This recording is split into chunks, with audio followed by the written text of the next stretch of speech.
আসসালামু আলাইকুম। কেমন আছেন সবাই? আশা করি ভালো আছেন। আজ আপনাদের সাথে আপেলের উপকারিতা নিয়ে কথা বলতে এসেছি।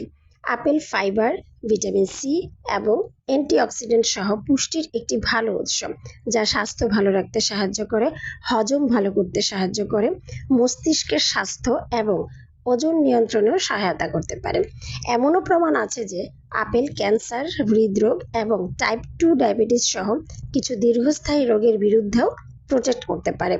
প্রতিদিন একটি মাঝারি আপেল খাওয়া রক্তচাপ, কোলেস্টেরল এবং প্রদাহ কমাতে সাহায্য করে, যা একটি সুস্থ হার্টকে সমর্থন করে।